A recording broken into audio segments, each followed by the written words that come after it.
Merci d'être venus, aussi nombreux, nombreuses, et puis dans la diversité, c'est absolument formidable. Voilà. Cette conférence, nous l'avons voulue en fait depuis plus d'un an. Et le travail du photographe Denis Ponté, nous le suivons depuis presque 3 ans, Denis étant à mes côtés. Cette conférence s'inscrit donc dans le cadre de la parution de son livre, que voici, que vous avez vu dehors, de l'exposition qui en est tirée et qui se déploie au Théâtre Saint-Gervais, avec des expansions au Bain des Paquis, des événements à la Librairie arabe de l'Olivier, et puis toute une série de films sous la bannière Parcours de femmes, discutés et choisis et voulus par un magnifique groupe d'étudiants et d'étudiantes curieux et cultivés, issus des activités culturelles de notre université. J'en profite pour remercier également tous les partenaires enthousiastes de cette aventure. Ce soir, après cette conférence, vous pourrez d'ailleurs traverser la plaine de Plainpalais et aller voir Vajda, cette fillette saoudienne et sa bicyclette, filmée par Haïfa Al-Mansour. Retour à Denis Ponté, qui, ses photos sous le bras, atterrit donc dans nos bureaux avec le souhait d'ouvrir le débat au-delà de la pure esthétique. Son travail de photographe nous a plu, la beauté des visages et leur diversité étant un message en soi qui questionne et interpelle, condition sine qua non pour avancer.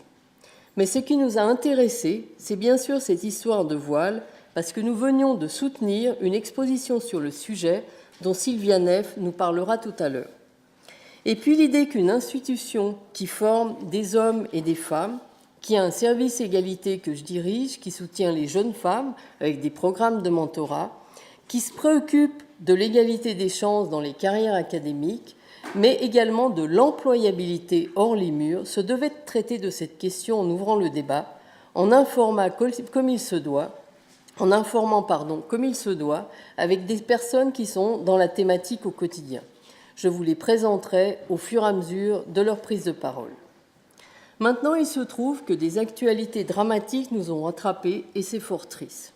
Mais je souhaite que nous restions sur cette thématique de l'employabilité de nos jeunes, voilés ou pas voilés d'ailleurs, une thématique liée à l'intégration, à l'adaptabilité, qui va forcément de pair avec le respect des différences, la tolérance et bien d'autres valeurs humanistes et humanitaires portées par notre institution et le canton qui l'abrite.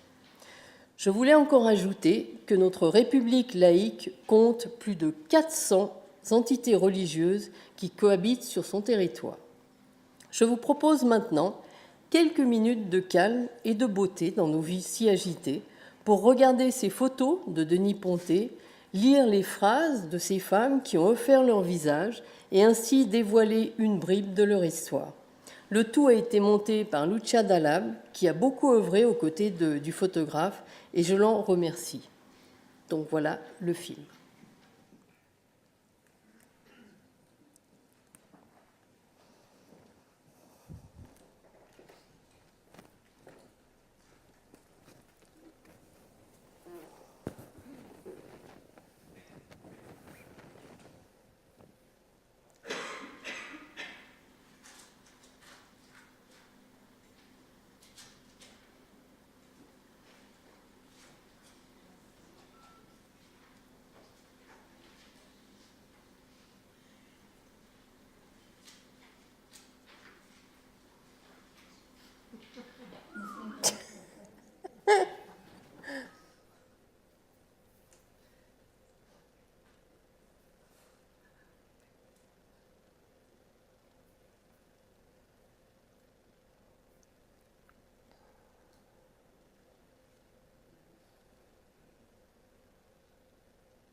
Voilà, il ne s'agit que d'une partie des portraits, hein.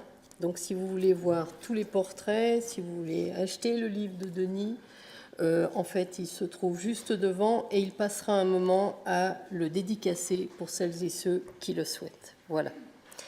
Denis Ponté, vous êtes photographe, premier prix de l'école de photographie de Vevey. Vous réalisez plusieurs reportages photographiques pour Terre des Hommes ou la Croix-Rouge genevoise. Vous publiez dans différents journaux. Vous enseignez la photo numérique aux activités culturelles. Vous menez également des projets de formation en Afrique. Vous obtenez de nombreux prix pour vos travaux et publiez un premier ouvrage sur les sans-abri en 1994, intitulé Left for Dead. Il est suivi de Au bord du monde, un travail sur le quart-monde genevois. Votre travail est presque essentiellement en noir et blanc. On l'aura compris, votre regard est à la fois artistique et social, marqué par une indépendance d'esprit et une éthique, une grande éthique. Et c'est vrai que l'on sent, sous votre côté doux et aimable, une belle ténacité. On ne peut pas trop le faire changer d'avis dès lors qu'on évoque son travail. Vous avez comme une intime conviction, et c'est très bien. Donc, Denis, je voulais vous demander de nous raconter un peu pourquoi cette idée, comment s'est fait ce travail, les difficultés peut-être, les succès, bref, nous raconter cette belle aventure. Bonsoir, merci d'être venu. Il y a 3 ans, le Bureau de l'intégration de l'égalité est venu m'approcher pour me demander de réfléchir sur un travail sur la femme musulmane. Idée qui était insufflée par Lucia Dalab qui va arriver, qui n'est pas encore là mais qui va arriver. Et là-dessus, j'ai pas passablement réfléchi de comment aborder ce travail et j'avais pas envie d'avoir un parti pris. Et comme je suis un grand passionné du portrait, je me suis dit que c'était une belle occasion de travailler plutôt sur les personnes, sur l'individu, sur la femme, de jouer sur une série, mais de montrer toute cette diversité de femmes qui vivent parmi nous. C'est pour ça que j'ai aussi choisi délibérément un espace géographique qu'est la ville de Genève pour pouvoir contenir ça sur un espace. Et c'est des gens, bien sûr, qu'on rencontre, qui sont là, certaines sont là ce soir, que je remercie aussi. Et je trouve qu'on a une belle série. Le hasard a fait que je voulais avoir autant de femmes voilées que non voilées, parce que mon but n'était pas de parler d'un thème religieux, mais de parler de femmes musulmanes. Le hasard a fait qu'on a à peu près une parité moitié-moitié. Et je perds un peu mes mots, pardon. Le travail a été assez difficile à réaliser, ça a pris énormément de temps. J'ai passé à peu près 3 années. Il y a eu à peu près un peu plus de 2 ans pour réaliser le travail au niveau des photographies. Puis une année à peu près de recherche de fonds et de travail pour réaliser l'ouvrage. Et puis aussi, on a, comme vous avez remarqué, on a entré le fascicule face à l'autre, qui est le numéro 1, car nous allons en éditer un chaque fois que l'exposition va se répéter ailleurs. Elle va voyager en Suisse, elle va voyager à l'étranger, elle va aller au Maghreb aussi. Et à chaque fois, je vais demander à ce qu'on publie un livret pour avoir des témoignages, avoir une autre vision, avoir une autre réalité. Donc, je reviens un peu à mon propos par rapport à la difficulté. La difficulté, c'est aussi pour ces femmes d'accepter de s'afficher, de se montrer, d'être dans une exposition, certaines d'être publiées dans la presse, dans le livre. Donc il y a quand même une grande diffusion. Et ça, c'était aussi un acte militant qui a posé souvent des interrogations. Ce qui était intéressant pour moi, parce que ça permettait chaque fois de faire une rencontre, d'avoir une grande discussion avec chacune de ces femmes, et puis après de prendre le temps de faire une photographie. Je ne vais pas trop en dire sur les photos. Je pense que le mieux c'est d'aller visiter l'exposition. Je pense que les images, elles parlent par elles-mêmes. Donc ça, je vous invite à venir voir cette exposition qui a lieu jusqu'au 20 décembre à Saint-Gervais. Peut-être encore une question. Oui. Comment est-ce que ça s'est passé? Je veux dire, parce que je trouve que c'est extrêmement difficile d'être photographié et puis de se donner comme ça. Et quand on voit les photos, franchement, on a l'impression que c'est archi naturel, qu'elles ont été devant un appareil de photographie tout le temps. Donc comment est-ce que vous faites pour mettre les gens en confiance? Où est-ce que ça se passait? Où avaient lieu les photos? Est-ce que vous avez fait plein de prises, après vous choisissez? Alors, il y a très peu de photos. On n'a jamais fait des séries très longues parce que j'aime pas quand on s'attarde, surtout pour un portrait. Si on dure trop longtemps, on perd l'essence. Et puis moi, ce que je veux, ce que je souhaite, et j'espère y être arrivé, c'est vraiment de retirer l'essence de la personne, le caractère. Et c'est pour ça aussi que je montre le fruit du travail une fois la photo réalisée. Je sens tout de suite quelle image je vais retenir. Donc j'en sors généralement, j'en sors qu'une. Et si la personne se reconnaît dans l'image, ben pour moi c'est gagné et puis on peut aller de l'avant. Chaque fois c'était des belles rencontres, ça c'est possible parce qu'on a eu un moment pour discuter. Pour moi c'est aussi un moment très important parce que j'ai besoin de m'imprégner de l'autre, de l'observer, de regarder, de savoir comment je vais l'aborder. Bien entendu, je ne montrerai jamais l'état du travail aux personnes avant de faire la photo, je montrerai après. Donc celles qui sont venues à la fin, elles ont pu voir l'ensemble. Au début, il y avait peu de choix. Je pense que c'est un feeling. Après, c'est quelque chose, j'ai l'habitude, je fais énormément depuis très longtemps du portrait et on sent tout de suite quand la magie, quand il y a un échange qui se passe, on le sent tout de suite. J'ai utilisé des artifices techniques dans ces prises de vue, mais ça je vous laisserai les découvrir parce que c'est un peu la base de la série.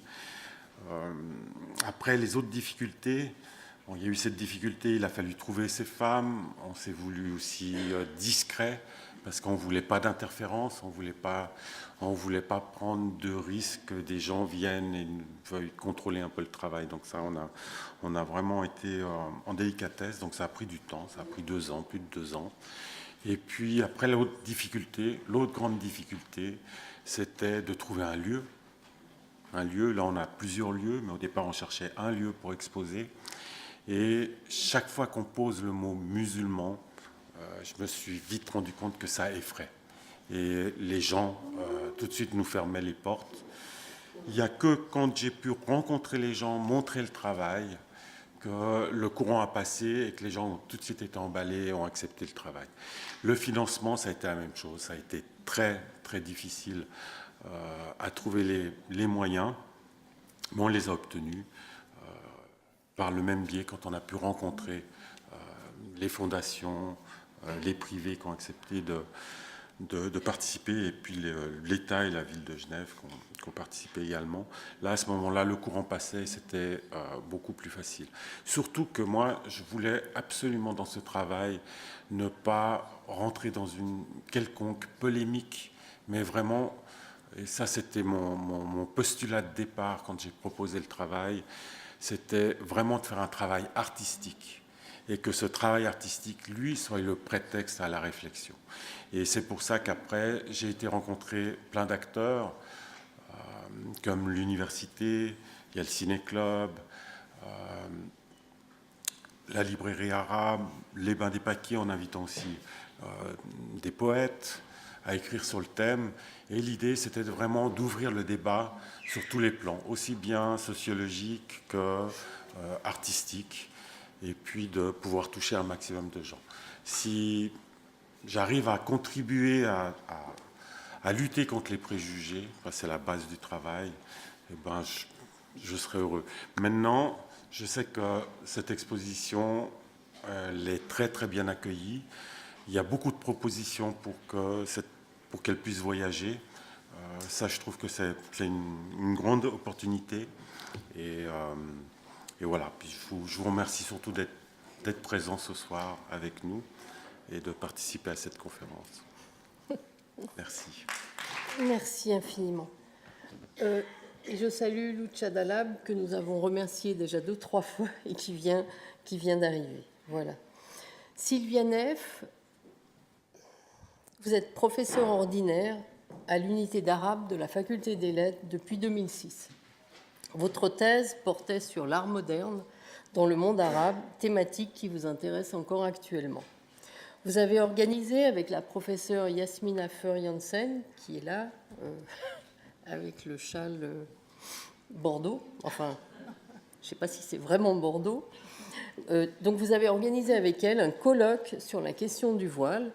De ce colloque est issu, enfin, de ce colloque et de l'exposition, il y a eu d'abord de l'exposition plutôt, il y a eu ceci, un catalogue fort bien fait. Et puis ensuite du colloque, il y a eu un livre, Voile, corps et pudeur. Voilà. Ensuite, vous dirigez actuellement un projet Synergia, un grand projet de recherche au plan fédéral, intitulé Other Modernities, Patrimony and Practices of Visual Expression Outside the West. Vous avez enseigné en Allemagne et au Canada, publié d'innombrables articles scientifiques, comme le veut la tradition académique, et des ouvrages dont Y a-t-il une question de l'image en islam? Et le dernier ouvrage, publié sous votre direction, c'est celui que je viens de montrer, Le voile et la pudeur. Vous allez maintenant nous dévoiler quelque peu l'histoire de ce bout de tissu coloré, noir, opaque, transparent, selon les époques et les contrées. Il voile ou dévoile les femmes. Sylvia Neff, à vous.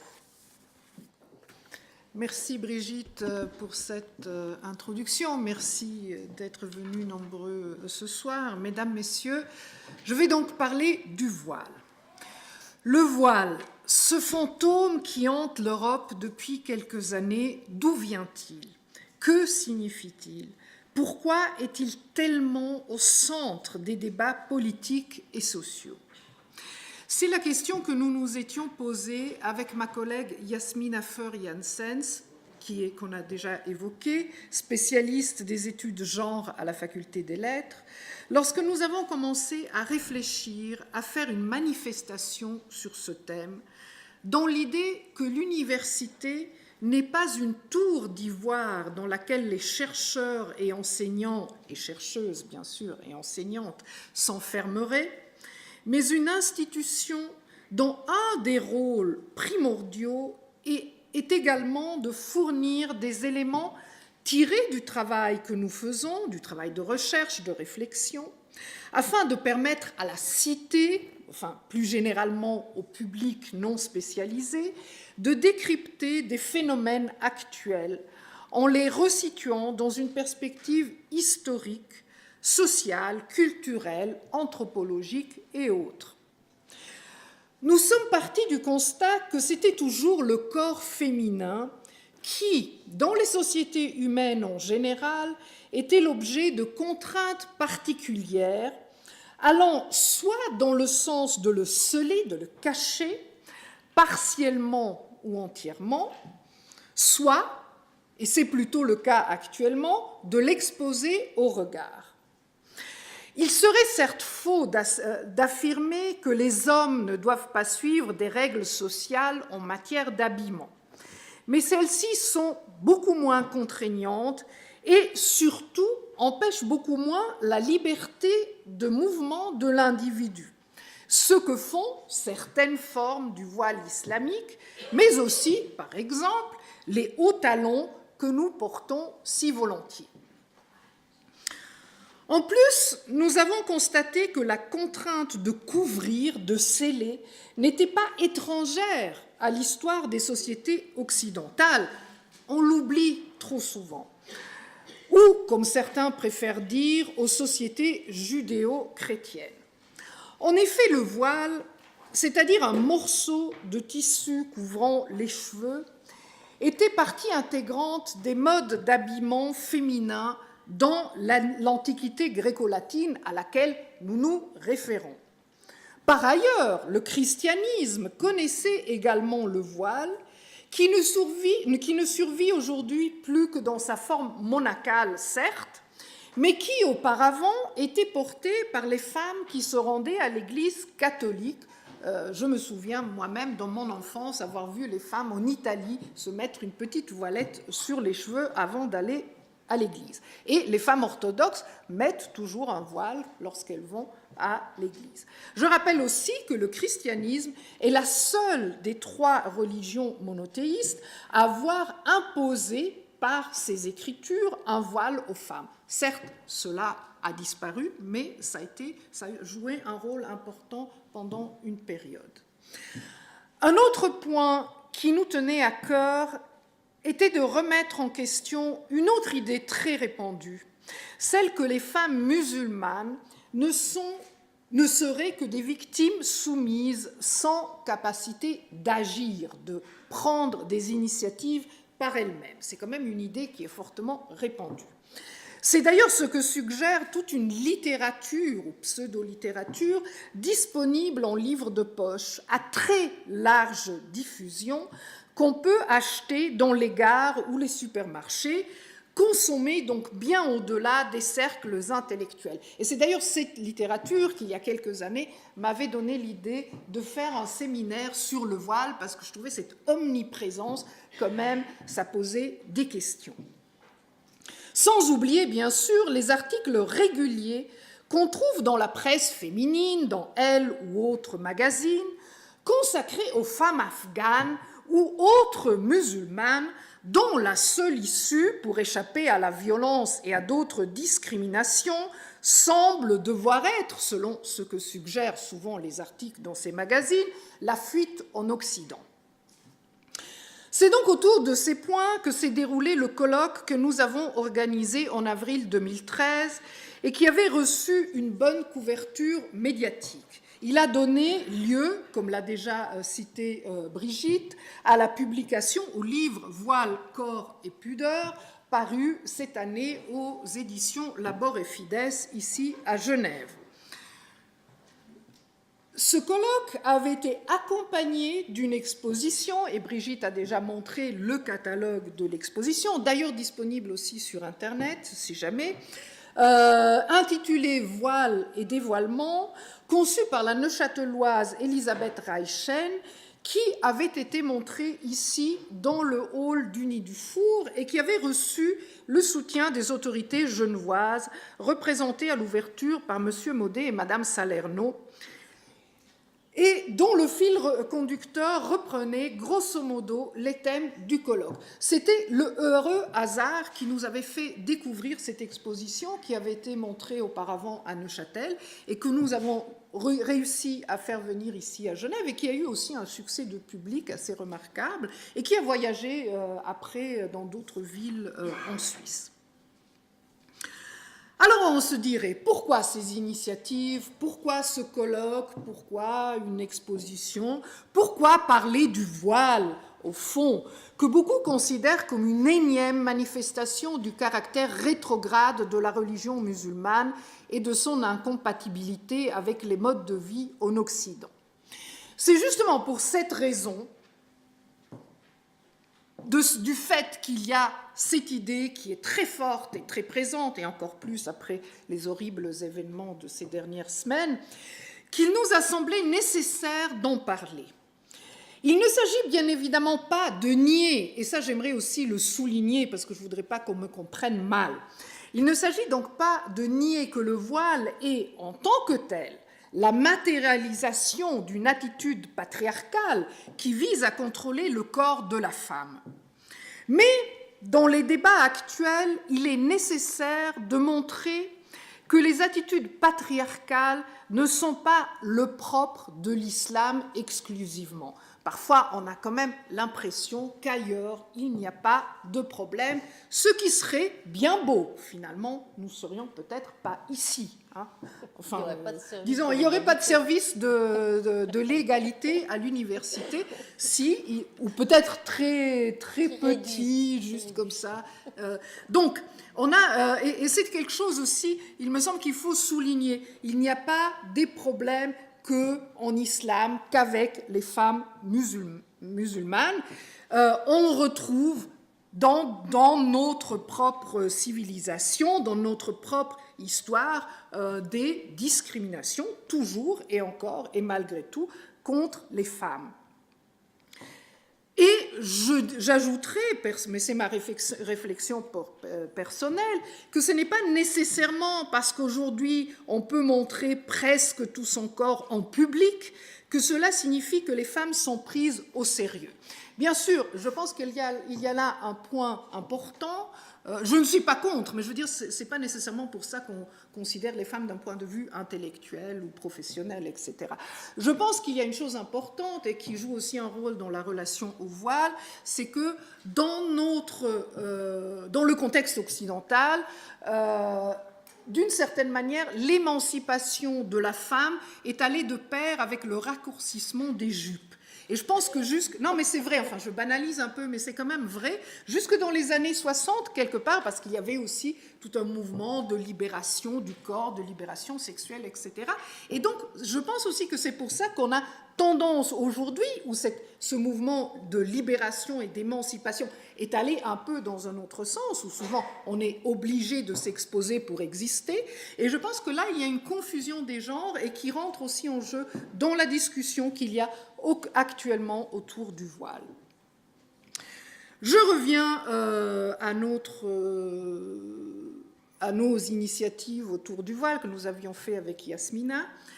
Il s'agissait également de réfléchir pourquoi c'était le voile qui dérange tant les opinions publiques en Europe. Car il y a bien, en dehors de l'islam et en dehors de l'Occident, des pratiques discriminatoires des femmes. Par exemple, l'infanticide féminin, qui lui, par exemple, est interdit en islam, mais qui est pratiqué en Inde et en Chine. Ça, c'est quelque chose d'assez courant. Ou, par exemple, aussi des multiples pratiques d'exclusion à l'égard des veuves, des femmes divorcées et d'autres, qui sont largement répandues. Et aussi les mariages forcés, qui ne sont pas qu'islamiques. Or, on en parle parfois, mais très marginalement. Et alors, je pense qu'il faut vraiment se poser la question autrement. Est-ce que le voile nous dérangerait, et là, je ne veux exclure personne, mais je me le pose en tant qu'occidental, est-ce qu'il nous dérangerait s'il était porté par les femmes bouddhistes, ou bien le trouverions-nous un charmant accessoire si c'était le cas? Récemment, un article de la NZZ, de la Neue Zürcher Zeitung alémanique, rapportait que les temples hindous et bouddhistes étaient très bien accueillis par la population du Mittelland suisse, du plateau suisse, celle qui avait majoritairement voté pour l'interdiction des minarets, parce qu'ils auraient gâché les paysages, entre autres. Pourtant, ces temples bouddhistes comportent des tours très hautes, souvent très bigarrées et bien visibles. Donc, on les voit parmi les vaches dans les champs. Peut-être donc que le voile nous dérange moins parce qu'il entrave la liberté des femmes musulmanes que parce qu'il relève d'un islam qu'au fond, on préférerait ne pas voir installé en Europe. Je pense que c'est une question qu'il faut se poser sans nier la bonne foi de certaines femmes, musulmanes ou non, qui militent contre le voile. Mais je pense que c'est une question importante. Par ailleurs, les femmes voilées, nombreuses ce soir, je parle là de celles qui portent le hijab, pour rendre les choses plus simples, sont souvent vues comme des victimes de maris, de pères ou de frères qui le leur imposeraient. Or, c'est souvent le contraire. Et les femmes qui le portent en font un outil leur permettant d'accéder à l'instruction ou au travail, ou simplement une manière de montrer qu'elles sont musulmanes pratiquantes, sans pour autant, et je vais aussi le souligner, être djihadiste, parce que ça c'est aussi un vrai danger aujourd'hui, et d'ailleurs nous le connaissons dans des campagnes politiques, dans des affiches politiques, souvent la femme voilée, bon, le plus souvent avec un voile couvrant le visage, est utilisée comme symbole de l'islam radical et djihadiste. Donc, disons-le, le port du hijab ne fait pas de ces femmes nécessairement des êtres soumis et sans volonté. Un cliché vraiment très, très, très répandu, et je pense que les femmes ici présentes qui portent le hijab pourront le confirmer, et nous l'avons vu aussi dans le film. En effet, au-delà des réalités d'une discrimination des femmes, il y a effectivement, en islam comme ailleurs, une discrimination des femmes.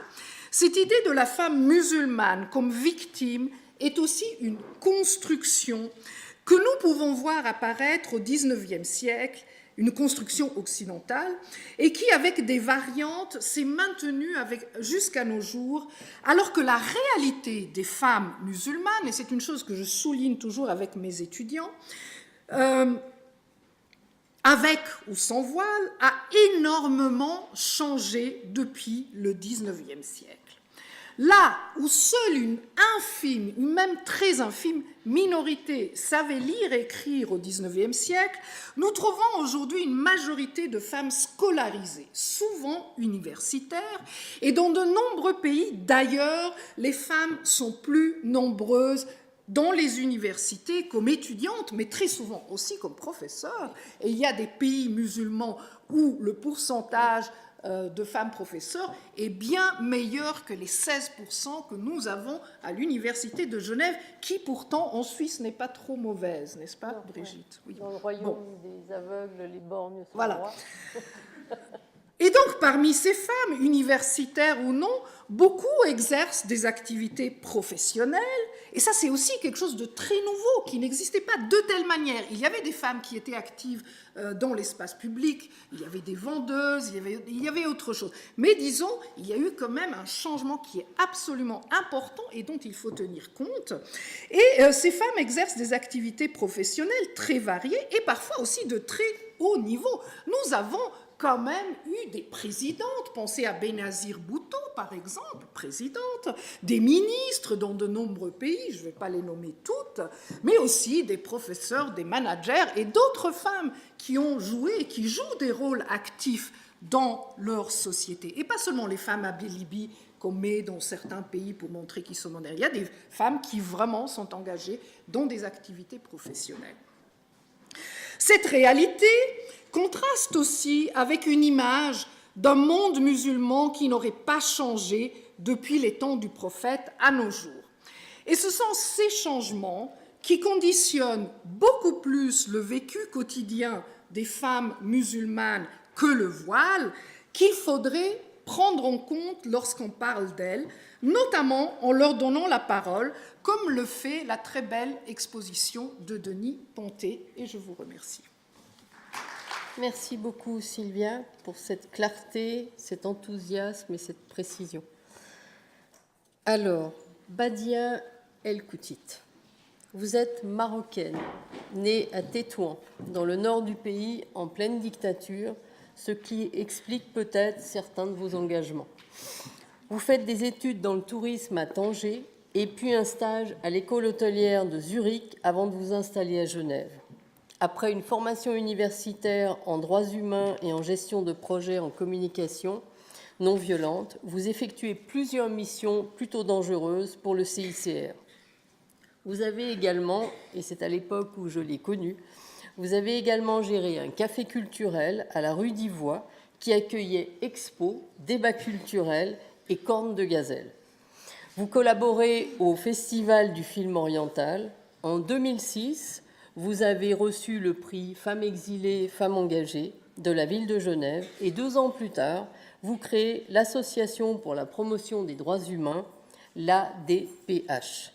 C'est là qu'avec votre équipe, vous accueillez des femmes migrantes, voilées ou pas voilées.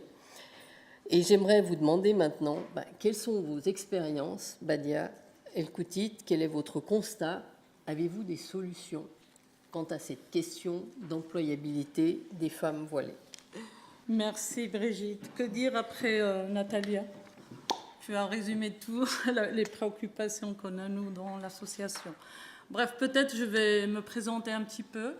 Donc, je représente l'Association pour la promotion des droits humains. Donc, c'est une association apolitique et religieuse qui a été créée en 2008 en anticipant sur le printemps arabe, en pensant qu'il y aura des personnes qui vont venir et puis qu'il fallait leur offrir un service pour les aider à s'installer ici.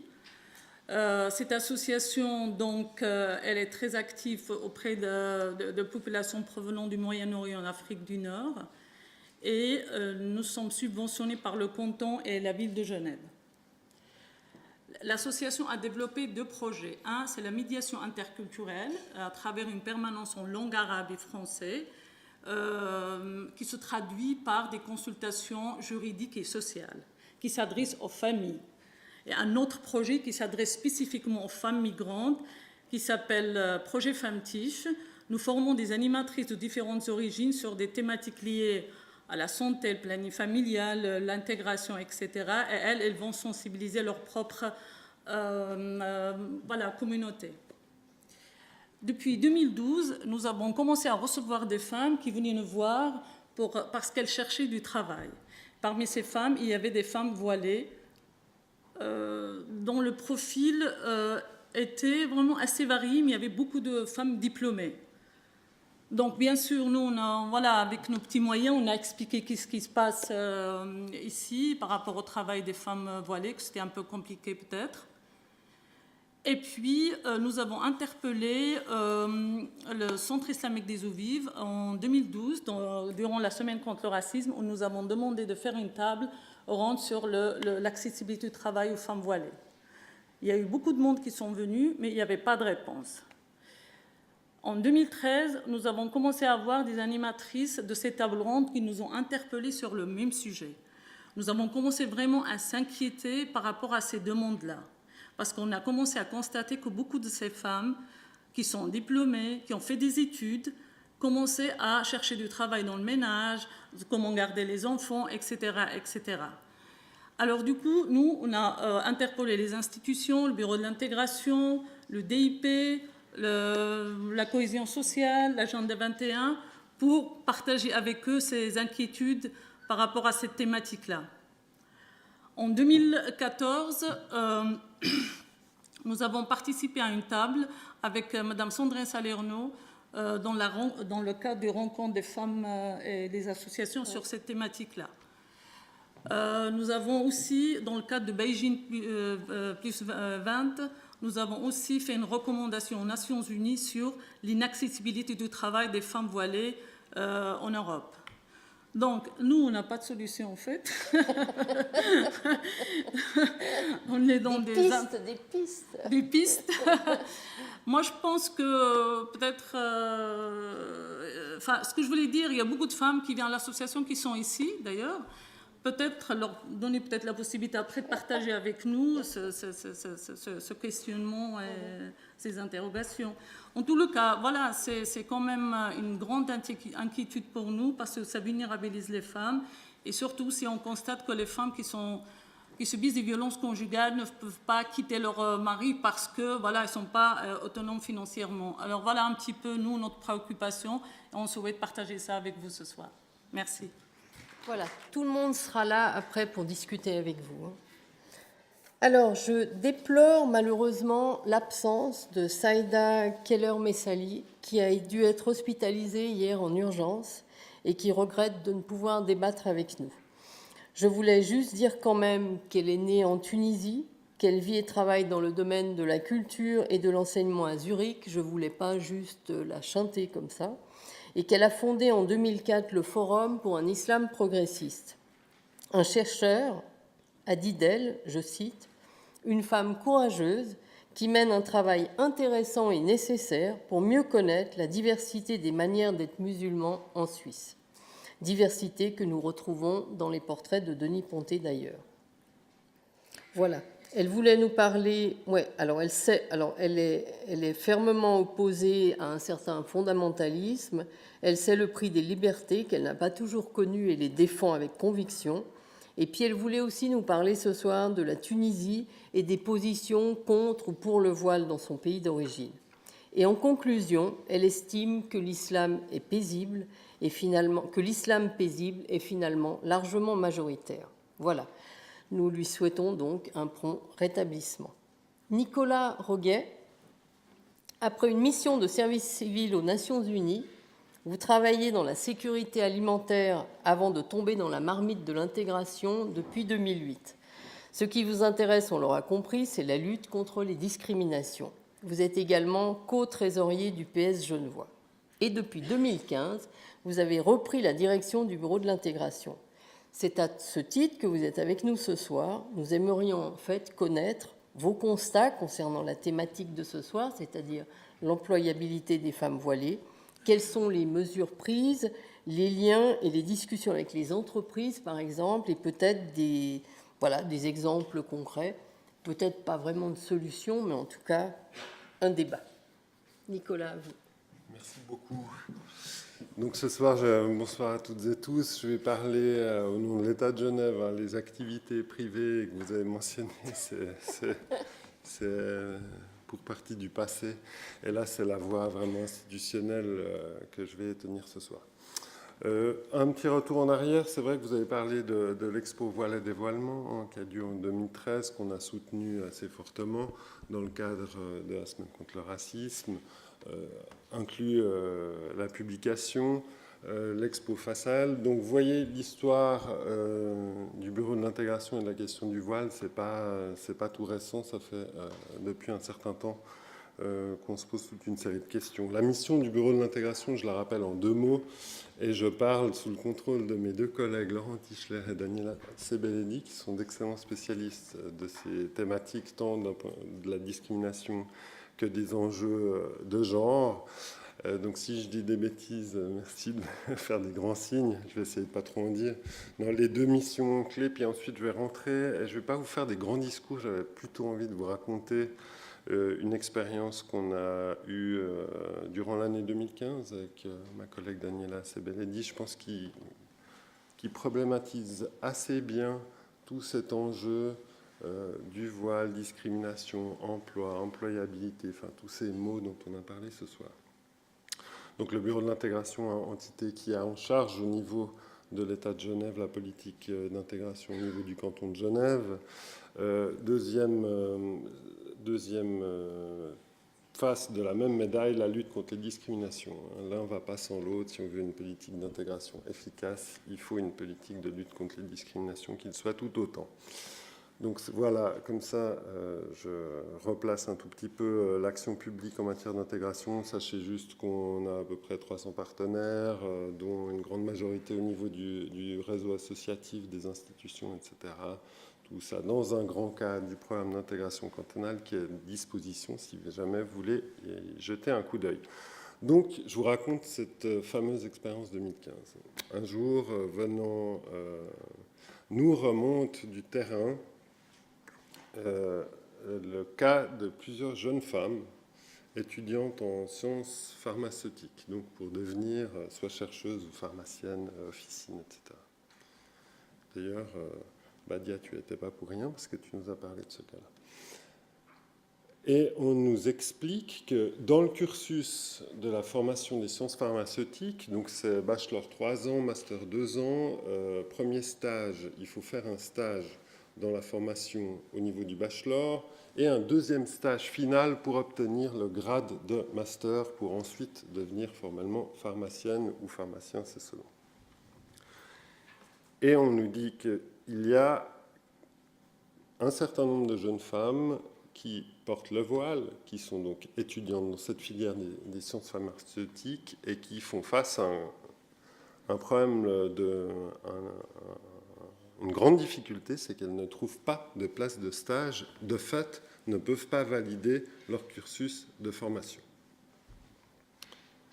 Donc, nous, qu'est-ce qu'on a fait? On a réuni toute une série de gens, donc ces jeunes femmes, parce qu'on voulait les entendre, connaître vraiment la réalité de la situation, toute une série de gens, des réseaux partenaires, donc organisations musulmanes, mais pas que, les institutions, Ville de Genève, DIP, etc., etc. Puis on a un peu réfléchi à ce cas. Et c'est vrai que là, c'est un enjeu intéressant. Il y a le droit à la formation. Donc le port du voile est autorisé tout le long de la formation. C'est tout à fait, vous pouvez porter le voile dans le cadre scolaire. L'université, pareil, quand vous êtes étudiante. Sauf que pour devenir pharmacien, obtenir ses grades bachelor, master, il y a ces 2 stages. Donc on nous raconte que le premier stage ne pose pas forcément de problème de ces 3 premières années parce que c'est un stage qui se passe derrière. Donc c'est préparer les médicaments, etc. Donc là, manifestement, il y a moins de difficultés à trouver une place de stage. Le problème, c'est au niveau du grade master, où là, le stage, vous devez avoir pendant un certain temps, je ne sais plus exactement le nombre de jours de stage, mais enfin 2-3 mois, un contact avec la clientèle. Et c'est là où le problème se pose, c'est que ces jeunes femmes donc, postulent à tort et à travers. Pour certaines, ont des entretiens. À l'entretien, la question se pose, mais vous allez m'enlever ça si vous allez travailler chez moi, etc., etc. Puis ces jeunes femmes se sentent tout à fait démunies parce qu'elles ne trouvent pas de place de stage. Donc, que peut faire l'État de Genève, respectivement le Bureau de l'intégration, sur cette question? Donc nous, ça nous a quand même vraiment titillé, quoi, parce qu'on était vraiment... Il y avait cet enjeu droit à l'éducation, donc il faut absolument le garantir. Mais après, le stage se fait dans une structure privée, une entreprise privée, sur laquelle, évidemment, l'État n'a pas de main mise. Je ne peux pas aller, moi, Nicolas, dire... Vous prenez tel stagiaire parce que vous avez la pharmacie à la rue, je ne sais pas quoi, à Tartampion. Donc, on était dans un cas tout à fait intéressant. Donc, ce qu'on a fait, c'est qu'après ces discussions, alors, dans les discussions sont apparues plein de choses, parce que, au fond, certains disaient « Oui, mais c'est à vous, jeunes femmes, de faire pression sur l'université qui ici et ça ». On parlait d'intégration, alors que manifestement, une bonne partie de ces jeunes femmes étaient nées là, donc il ne s'agit pas d'un enjeu de s'intégrer, quoi, réellement. Enfin bref, on était dans un cadre assez peu clair. Donc nous, ce qu'on a fait, c'est qu'on a pris le bâton de pèlerin, on s'est dit, on va aller voir, on veut comprendre des professionnels, des patrons d'entreprise, donc des pharmaciens, des pharmaciennes, et puis on a envie de savoir comment ça se passe. Dans mon réseau, enfin, mes meilleurs amis, son père, c'était le président des pharmaciens genevois pendant je ne sais pas combien de dizaines d'années. Puis je me suis dit, tiens, je vais aller voir Robert, monsieur, tac, tac, tac. Et puis je vais lui poser la question. Donc notre première rencontre se fait à l'anniversaire de cet ami. Puis je tombe en face de lui à table. Puis c'est intéressant, je lui dis, ah, j'ai une question à vous poser. Voilà, il y a ce cas-là dans mon milieu professionnel, voilà ce qui se pose comme problématique. Ces jeunes femmes sont en fin d'études de sciences pharmaceutiques, elles ne trouvent pas de stage. Est-ce que chez vous, pas de ça chez moi?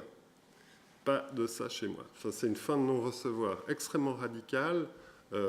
C'est un objet de domination masculine, etc., etc., etc. Donc très fermé, il clôt le débat immédiatement. Au fur et à mesure de la soirée, du coup, je reviens un peu là-dessus parce que ça m'intéressait. Je ne suis pas là pour lui faire la morale, je ne suis pas là pour lui expliquer quoi que ce soit, etc., etc. Je suis là pour échanger. C'est ça mon boulot, c'est vraiment d'échanger et puis d'essayer de comprendre comment ça se passe. Et dans la discussion, c'était très intéressant parce que j'essayais d'aller un peu plus loin que toute une série de préjugés que manifestement ce monsieur a. Mais toujours dans une logique de discussion. Puis petit à petit, on est arrivé sur la question de la compétence, parce que ces jeunes femmes, elles sont quand même en fin de master de sciences pharmaceutiques, jusqu'à preuve du contraire, ce n'est pas des études tout à fait faciles. Hein. Pour arriver à ce niveau-là d'études, c'est quand même un sacré niveau. Donc, j'ai essayé de ramener cet enjeu autour de la compétence, c'est de quelle manière on interagit, enfin, ce voile interagit avec les compétences, etc., etc. Bref, on n'était toujours pas d'accord à la fin de la soirée, mais c'est pas grave. On est retourné. On a été dans son officine. On a été causé avec lui. Parce qu'on voulait...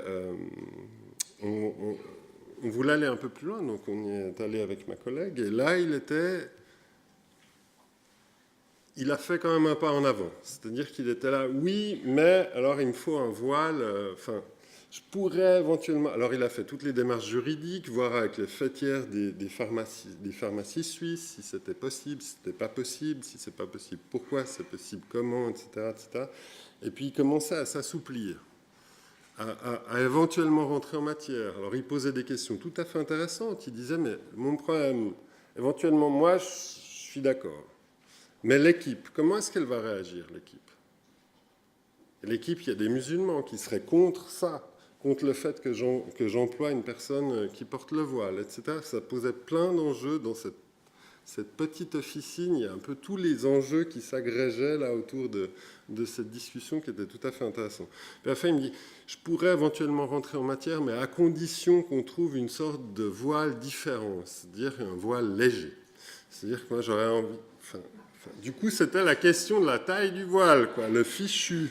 Il me dit, mais un fichu, un machin comme ça. Là. Ça, pourquoi pas? Pourquoi pas? Parce que lui, ce qu'il a peur, lui, c'est un patron d'entreprise. Lui, ce qu'il a peur, c'est de perdre la clientèle. C'est ça qu'il dit. C'est ça, sa réalité. C'est ça, leur réalité de ces patrons, de ces pharmaciennes, pharmaciens responsables. Ils disent, mais si j'engage quelqu'un comme ça, qui porte ce voile, je vais perdre des clients, moi. Et qu'est-ce que moi, je peux répondre à ça en tant qu'institution? Ce qu'on peut faire en tant qu'institution, c'est éventuellement faire une étude.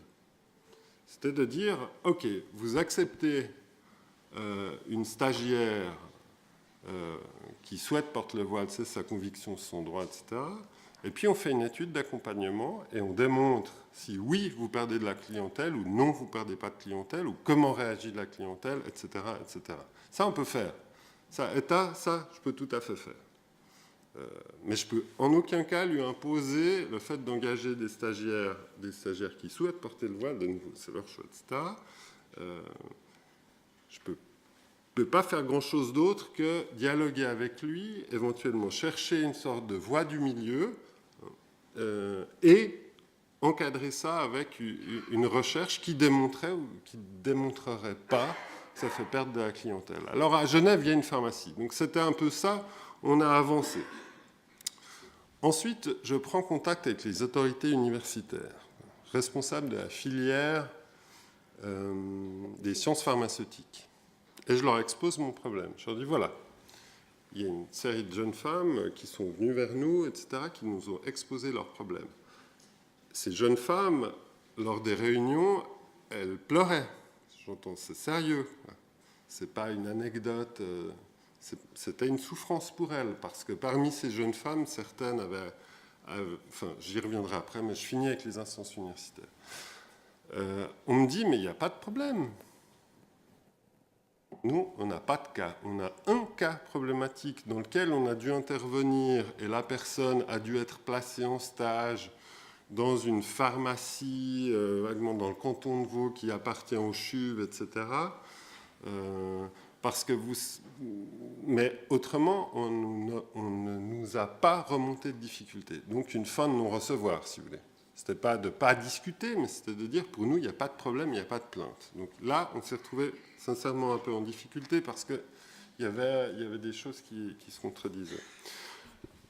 Dans les discussions avec ces jeunes femmes, il y a des points saillants qui sont très intéressants. On me dit, mais dans le canton de Vaud, on trouve facilement des places de stage. Oui, le canton de Vaud, il n'a pas la même conception de la laïcité qu'à Genève, c'est-à-dire qu'on vit avec la religion, on est un canton religieux assumé, et de fait, manifestement, il y a beaucoup plus de femmes qui portent le voile, qui travaillent dans des entreprises, etc., et dans des pharmacies. Donc il y avait le potentiel pour ces jeunes femmes de s'expatrier dans le canton de Vaud pour finir leur formation et même à terme être employées en tant que pharmacienne dans une pharmacie. Donc c'est vrai que cette histoire, alors moi quand j'ai dû... La taille du voile, enfin, cette voie du milieu. Alors, moi, je me suis retrouvé dans des discussions avec des responsables religieux, enfin, qui portent des imams, qui me disaient, mais non, moi, je peux pas te soutenir dans cette histoire de la taille du voile. Pour moi, mon enjeu, il est justement, sur le coup, les oreilles. Enfin, une anecdote, etc.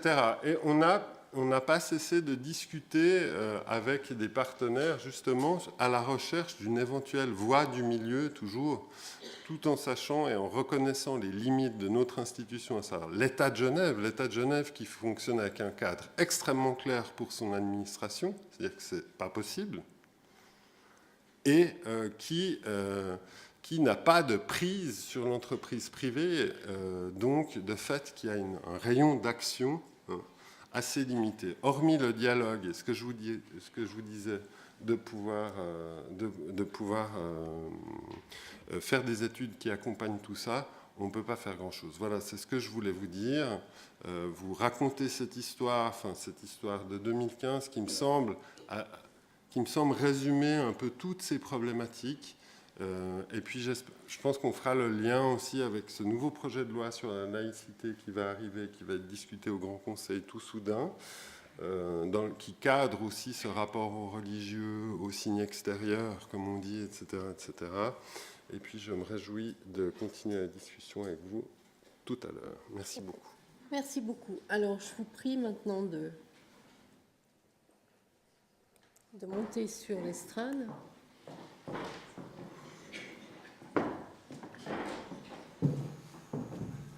Est-ce que peut-être tout d'abord vous avez entre vous des choses que vous aimeriez compléter ou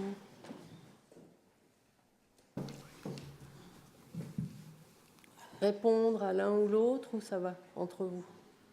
Vous m'écoutez là? Ça va pour nous. Donc ça va. Ok, bah, allez-y avec vos questions.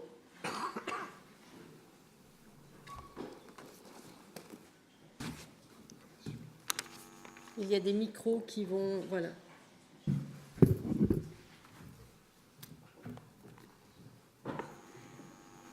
J'avais plus une question en fait à Denis Pontet par rapport à que c'est le bureau de l'égalité qui est venu vers vous, comme vous avez dit, par rapport à ce projet. Ouais, plus. Oui, c'est bon? Là, c'est bon? Ok. Par rapport à ce projet que vous avez fait sur les femmes musulmanes, vous avez dit que c'est le bureau de l'égalité qui est venu vers vous et qui a dit qu'ils aimeraient faire un projet là-dessus. Est-ce que ce qui m'a étonné quelque part, c'est que vous avez dit que vous avez dû quand même chercher d'autres financements, même si cette demande est venue quelque part du bureau de l'égalité. Donc voilà, est-ce normal ou voilà?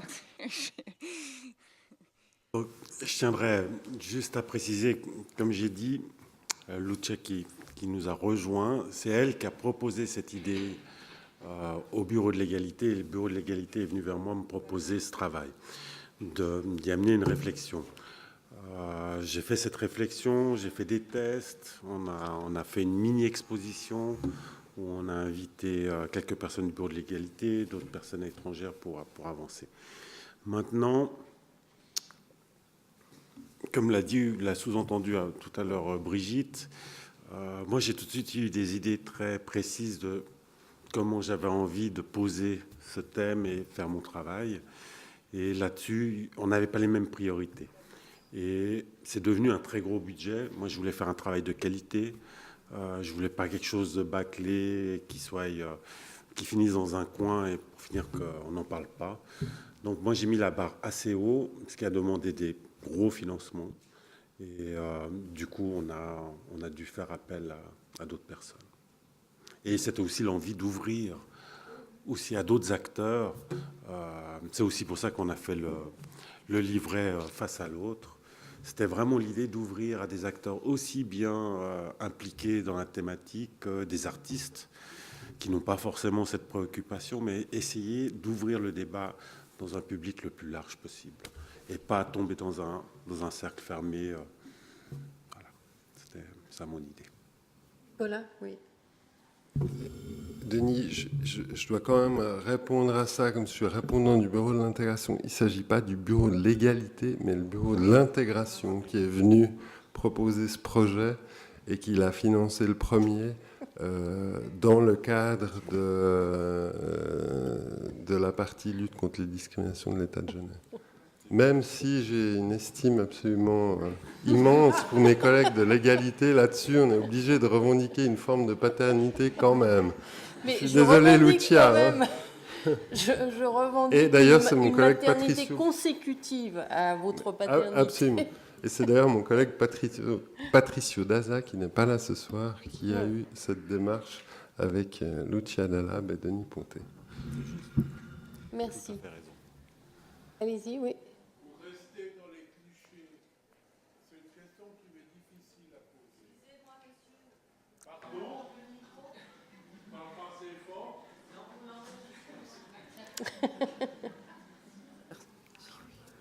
Merci, je suis très content qu'il y ait des événements de ce type et de voir toutes mes sœurs ici.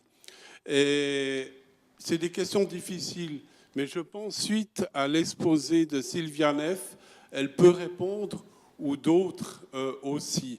Quand on dit que les filles ne savent pas dans les quartiers durs, on parle plutôt de la France, et se protègent en se voilant, en se survoilant, je me dis, il y a peut-être quelque chose de vrai. J'étais très heureux de voir des filles qui font des arts martiaux, du karaté et autres. On devrait d'ailleurs, à nos filles et à toutes elles, systématiquement leur enseigner cela.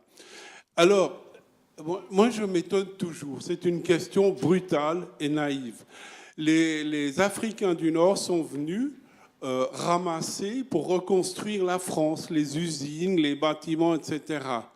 Aucun problème avec ces hommes. C'est comme quand j'alphabétisais des Italiens, des Turcs dans les baraquements ici. Il n'y avait jamais d'histoire de viol, juste pour leur rendre un peu leur honneur. Mais les femmes, elles sont venues plus tard. On a eu la maladresse en France de ne pas leur dire « Apprenez le français pour aider pour les devoirs pour vos fils et puis pour vous défendre dans l'administration ». Et à un moment donné, elles sont venues voilées. Alors, comme par hasard, ça correspondait à l'émanation résurgente du salafisme et du wahhabisme. Je veux dire, ces choses-là, ces clichés ou ces préjugés, comme vous le dites, ont beaucoup contribué à casser, à troubler cette image de la femme, alors que les religieuses catholiques dans les monastères sont bien plus voilées pendant bien plus longtemps. Merci. Merci. Merci pour ce témoignage. D'autres? Pourquoi elles sont venues tout à coup et puis ça a changé, il y a Ouais. Oui, alors je ne sais pas si quelqu'un veut répondre. Moi, je trouvais le constat, voilà, c'est bien, vous avez posé quelque chose. Je ne sais pas s'il y a de réponses, peut-être Sylvia, mais... Je ne sais pas, ça me paraît une question très complexe. Ouais. Je ne suis pas une spécialiste des banlieues françaises. Ce sont des questions qui ont des implications, enfin qui sont étroitement liées à l'histoire récente de la France, à son histoire coloniale, à des choses qui se sont passées à l'intérieur de ou qui ne se sont pas passées à l'intérieur de la société française. Et je ne sais pas s'il y a eu tout d'un coup des femmes voilées qui ont apparu comme ça dans la nature. Je ne pense pas.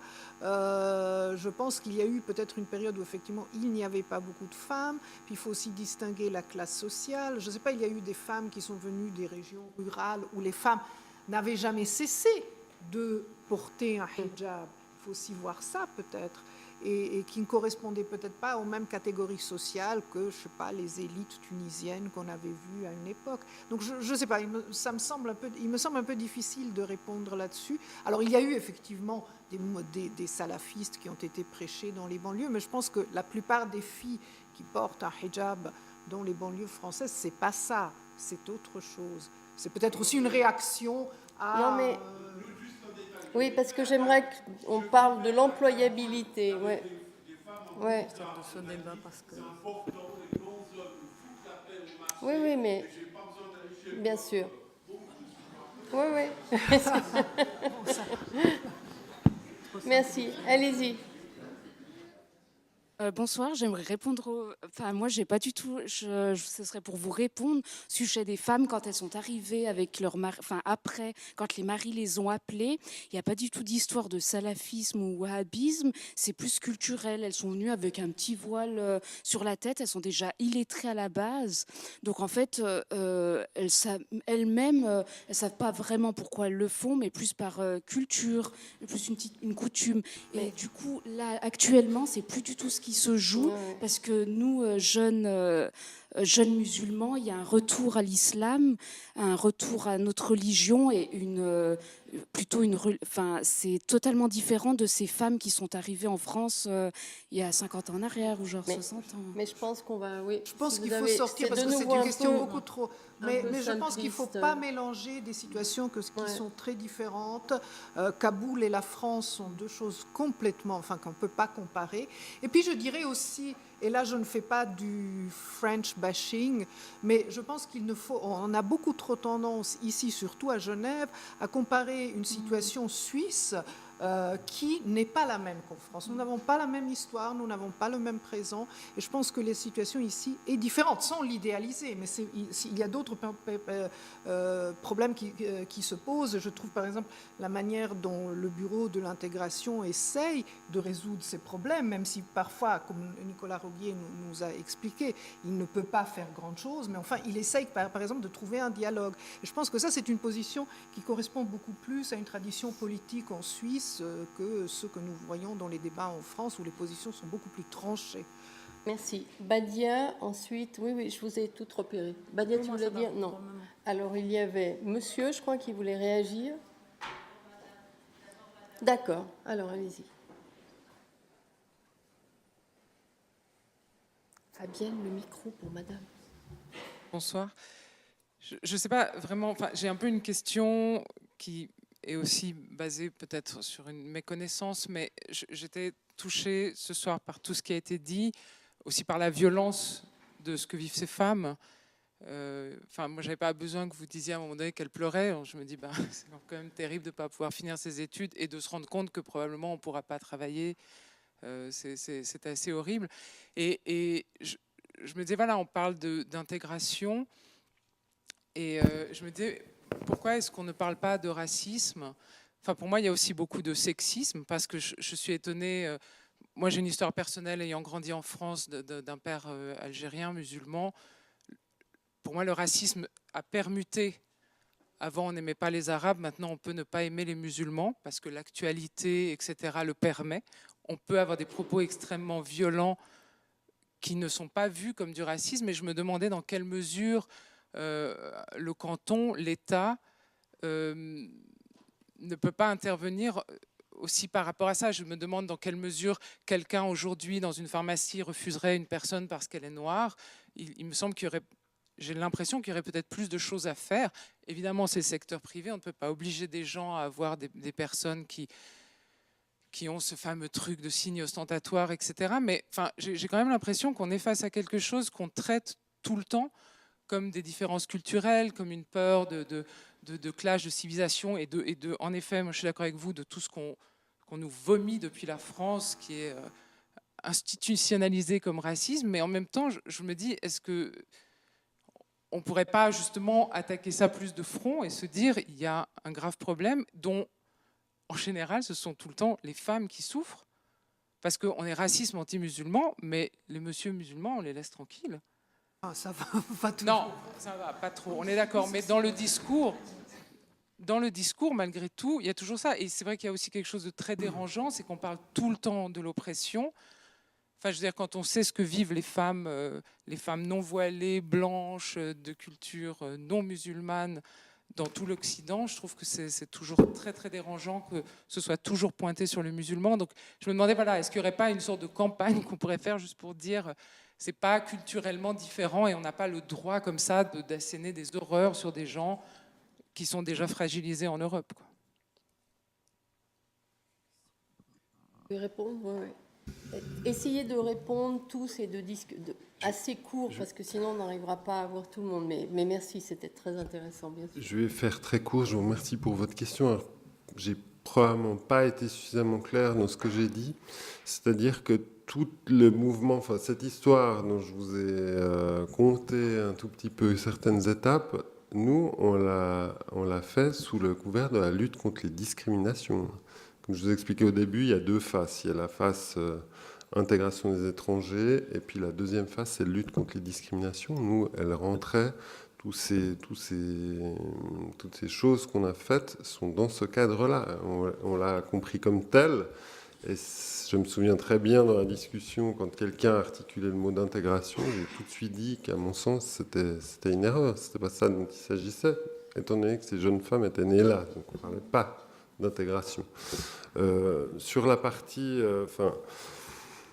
les bases légales, elles sont ce qu'elles sont. Prouver de la discrimination, c'est toujours extrêmement complexe, vous le savez très bien. Donc nous, on a une partie... notre stratégie, si vous voulez, pour faire avancer tout ça, ça serait vraiment d'empoigner assez fortement, c'est ce qu'on va faire, d'essayer de proposer une véritable politique publique de lutte contre les discriminations avec un S. Parce qu'au fond, vous avez parlé des enjeux de genre. Si on est une femme, on peut être très souvent discriminé. Si on est voilé, 2 fois plus. Si on est noir, encore plus, etc., etc. Donc il y a tous ces enjeux. Alors nous, on a la charge légale, la lutte contre le racisme, la loi sur l'intégration des étrangers, c'est ça qui est mentionné. Mais on a vraiment l'ambition d'essayer de porter avec l'entier de nos partenaires institutionnels qui s'occupent notamment de l'égalité femmes et hommes, etc., une politique publique. Alors je ne sais pas si c'est dans 4, 5 ou 10 ans qu'on arrivera, parce que vous savez que c'est quelque chose qui se construit au long cours, mais c'est le mouvement qu'on va commencer à faire parce qu'on se rend compte que des semaines contre le racisme, qu'on organise déjà depuis 7 ans, où il y a chaque fois énormément de débats là autour qui sont très intéressants, des portes ouvertes, des organisations musulmanes, enfin bref, on fait à peu près 20, 30, 40 projets par an autour de la lutte contre le racisme, mais on voit aussi les limites de ça, c'est-à-dire qu'il faut peut-être enclencher à vitesse supérieure, puis commencer à essayer de parler de politique publique. Donc voilà le mouvement qu'on va commencer à faire probablement tout début 2016. Très bonne nouvelle, merci. Je vais juste rajouter quelque chose. Nous, quand on a commencé à voir ces retours depuis 2011, donc on n'a pas arrêté d'interpeller tout le monde. Moi, je me rappelle, j'ai fait le tour des institutions pour leur dire, voilà, il y a un problème qui est en train de s'installer petit à petit, ça va influencer sur la vie de ces femmes et de ces mères. Et ce qui nous a étonné vraiment, c'est que, par exemple, j'étais voir l'association des femmes universitaires de Genève qui m'a dit textuellement, ils n'ont qu'à l'enlever. J'ai vu la conseillère, Madame Samaroga, qui m'a dit ça, c'est le ressort des cantons. Chaque fois qu'on allait vers une institution, on n'avait pas l'impression qu'il y avait une écoute. C'est comme si c'était quelque chose d'un peu secondaire. Et moi, j'ai l'impression, du moment où il y a le contexte international qui commence un petit peu à... Voilà, peut-être que les gens commencent à être plus attentifs, que ça commence peut-être à intéresser. Donc, en tous les cas, moi, je suis très contente de venir ici aujourd'hui, de partager avec vous cette inquiétude. Et c'est vrai que le Bureau de l'intégration, en 2014, quand on a créé ce groupe de travail sur les femmes voilées avec d'autres institutions, et j'ai invité des représentants religieux, ils ont pris vraiment ce groupe au sérieux, puis eux aussi, ils ont invité d'autres institutions pour réfléchir avec nous. Mais nous, vraiment, c'est depuis 2011, aussi bien dans notre permanence en langue arabe que dans nos tables rondes auprès des femmes migrantes. Et il y a des animatrices ici, il y a des femmes aussi qui viennent dans notre association et qui sont là et qui ont des questions sur ce sujet-là. Merci. Oui, peut-être qu'on reste bien dans l'employabilité des femmes voilées à Genève. Moi, j'aimerais bien qu'on tourne vraiment autour de cette question. Il y avait d'abord monsieur, ensuite madame, après. C'est bon? Alors, vas-y.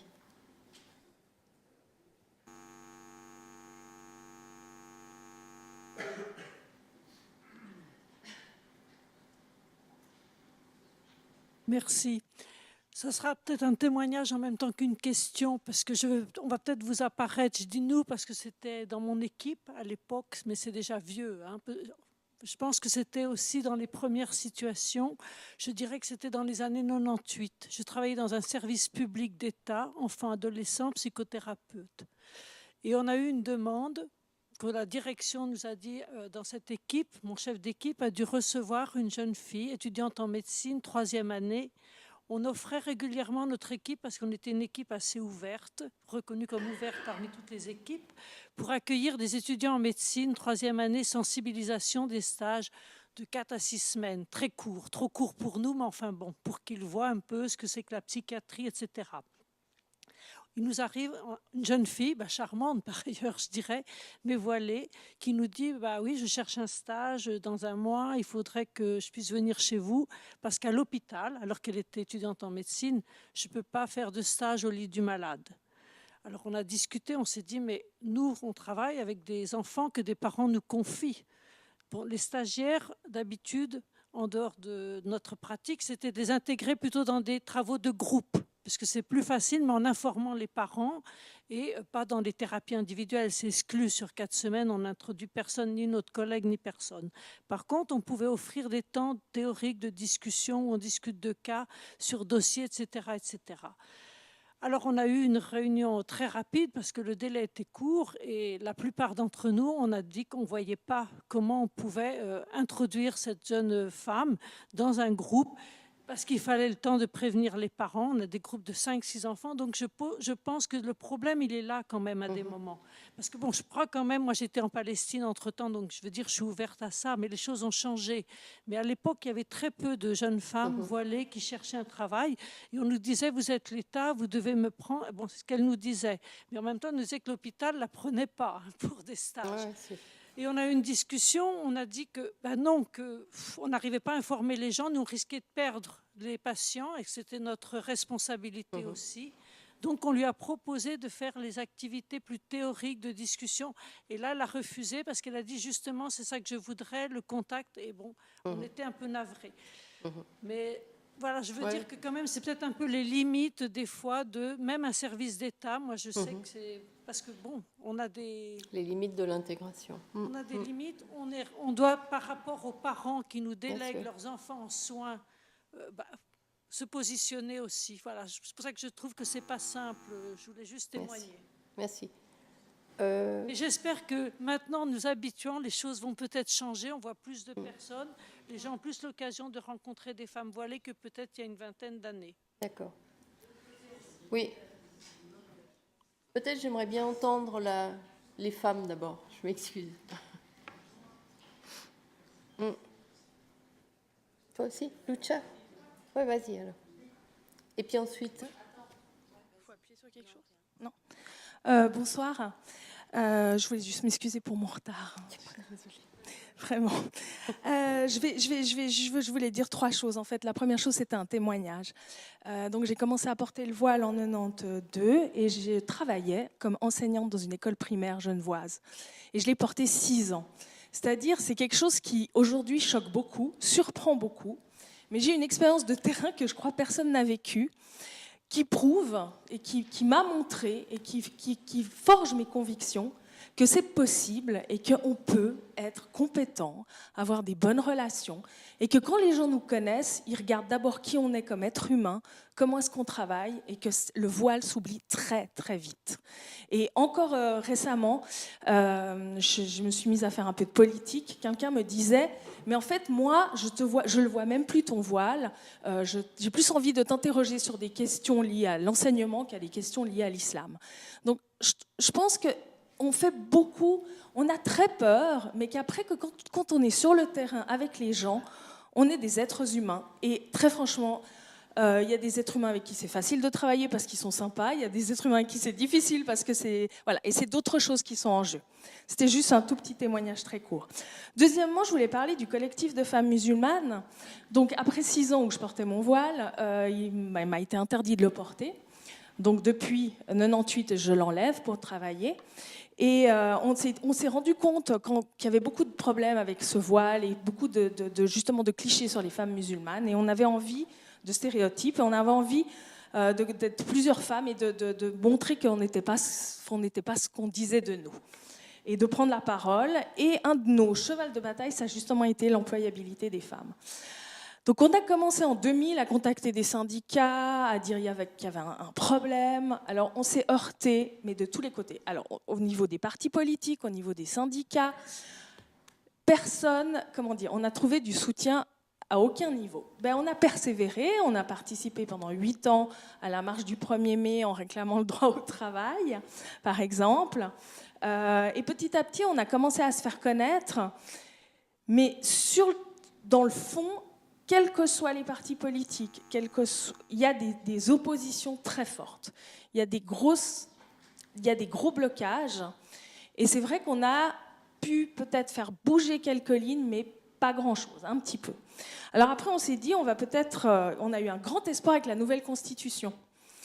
On a rempli plein de questionnaires comme musulmans sur la place qu'on souhaitait avoir, sur les relations entre l'État justement et la religion.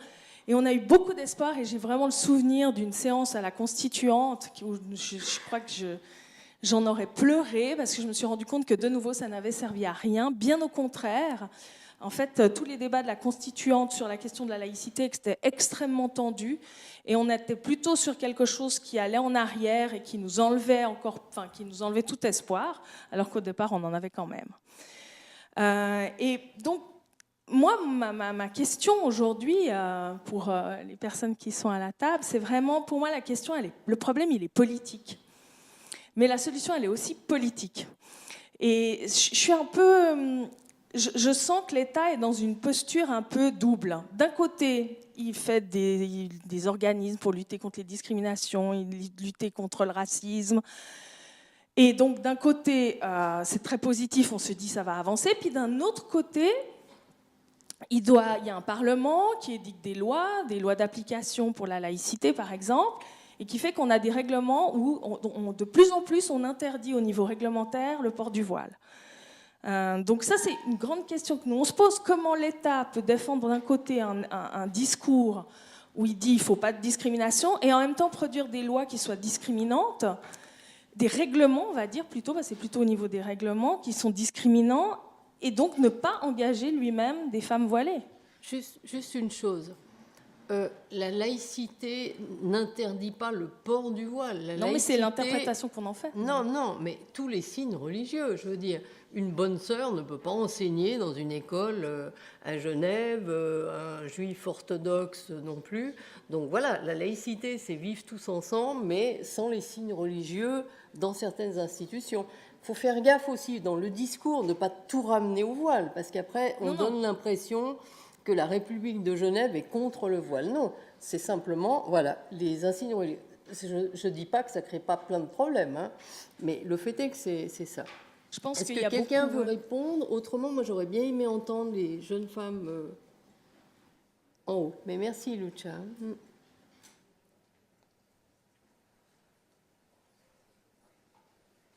C'est vrai que c'est pas simple. Alors, en fait, moi, je suis étudiante, justement, en sciences. On vous entend pas. Ok. Bonsoir. Je suis étudiante en sciences pharmaceutiques. Donc, vous êtes une des fameuses. Exactement. Donc, vous auriez dû venir me voir. Hein.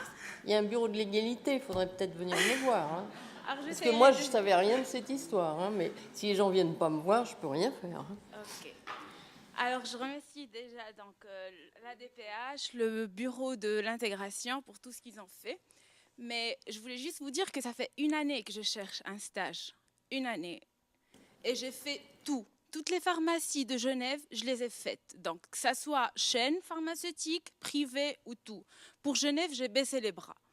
Mais en même temps, je me dis que, ça fait 1 année que la frustration, je ne pouvais pas savoir. Les études, j'arrivais même plus à me concentrer dans mes examens. Donc, je trouve que c'est vraiment injuste. Et c'est pas seulement ça, c'est que monsieur, il a dit pour la capacité. Donc, ok, vous pouvez, par exemple, ce que vous avez dit, la compétence.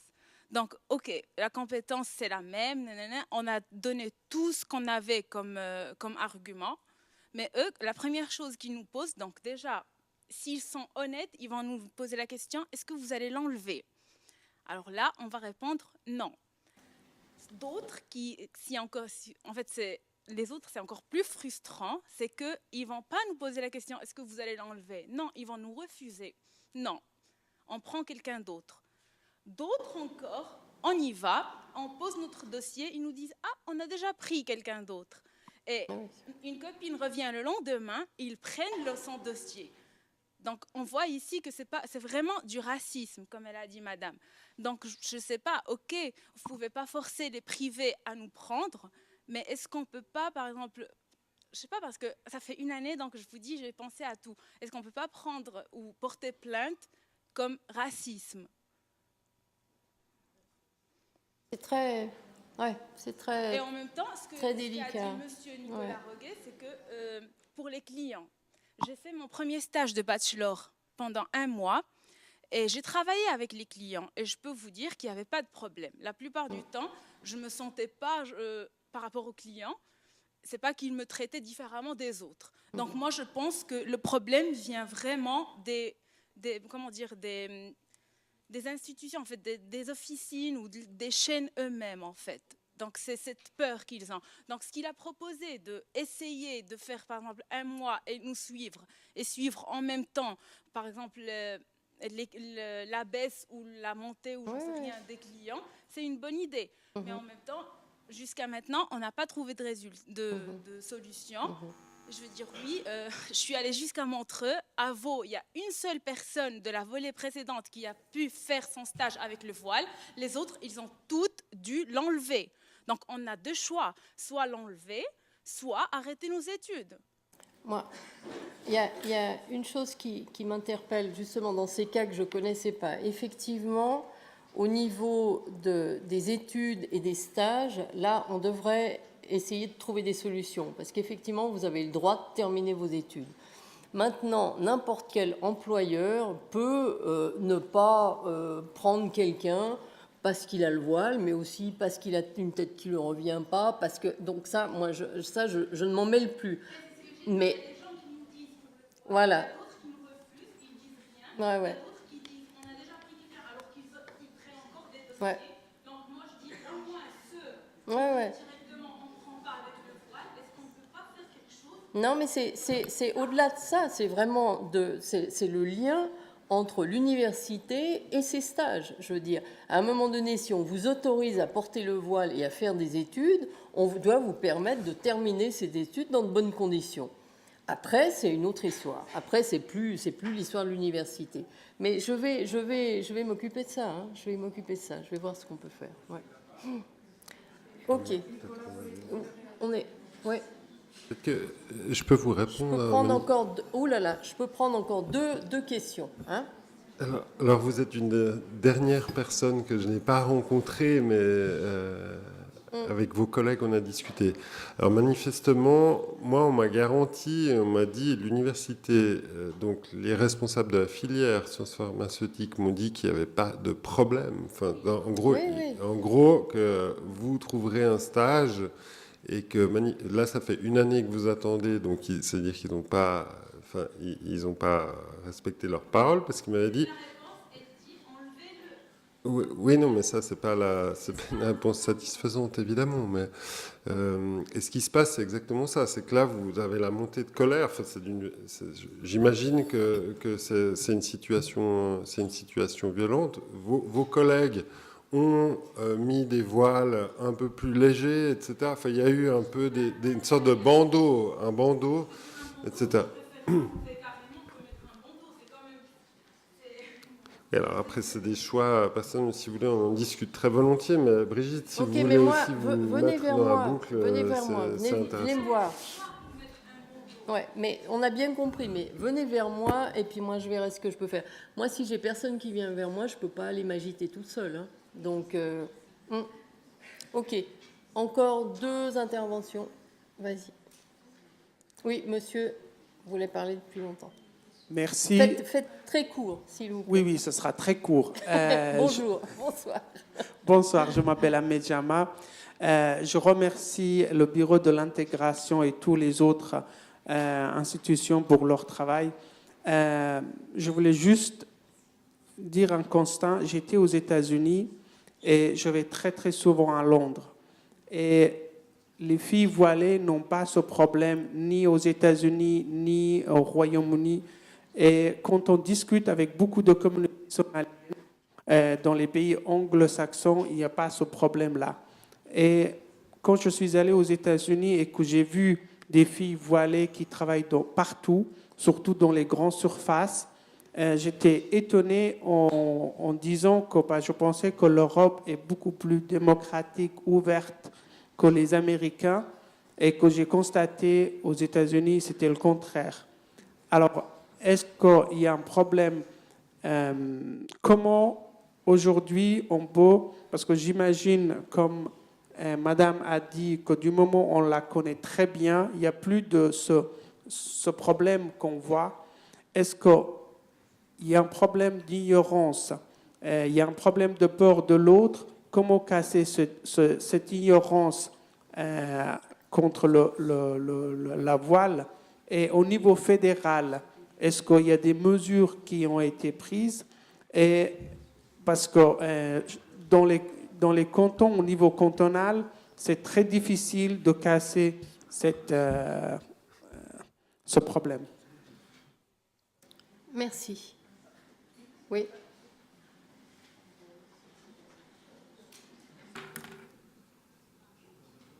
Ouais. Allez-y alors.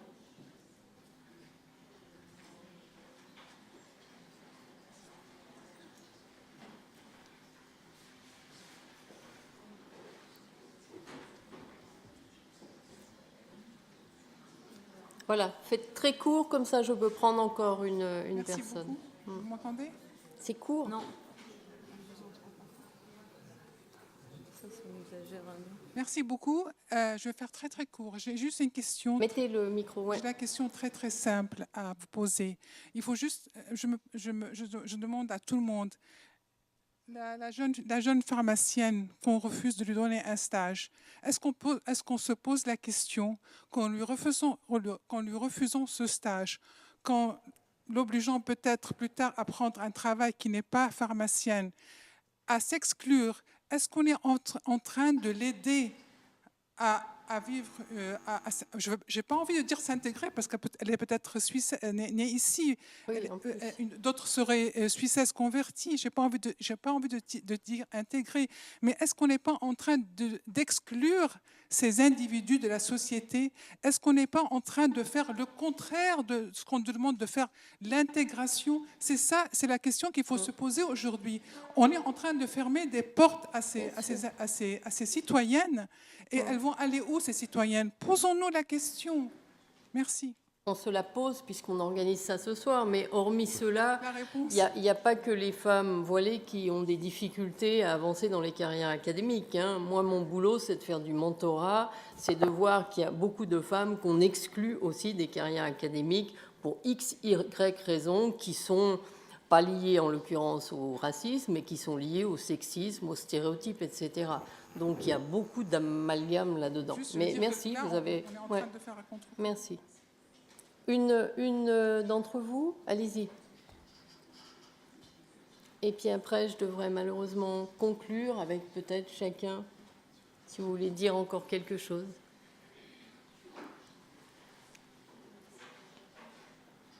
Oui, bonsoir. Vous étiez venu, le bureau de l'intégration était venu à la mosquée de Genève au cours des jeunes et nous avait proposé de nous venir en aide. Et je trouve ça un peu dommage parce que c'est vrai que la communauté musulmane a tendance à se, comment dirais-je, renfermer sur elle-même parce qu'on n'est pas du tout venu vous voir en fait. Et c'est dommage, on n'a pas du tout créé de pont. Et faudrait que la communauté musulmane soit plus engagée. Parce que moi, j'ai vu une fille récemment, elle a fini ses études de psychologie, elle trouve pas de stage à cause de son voile. Et puis moi, je suis infirmière et du coup, en fait, il m'est arrivé, enfin, je suis infirmière, mais c'est intérimaire, donc je suis infirmière des fois dans les gardes privées ou dans les cliniques. Il y a des cliniques qui me refusent à cause de ça, alors que c'est vraiment discret. Je mets vraiment un petit truc blanc et c'est dommage parce que j'ai des atouts que d'autres n'ont pas. J'ai les langues et puis ils trouvent pas de personnes. Vous avez un métier surtout. Vous avez des métier, mais compétences. ils ont souvent besoin de filles qui parlent l'anglais, puis les infirmières elles ne le parlent pas.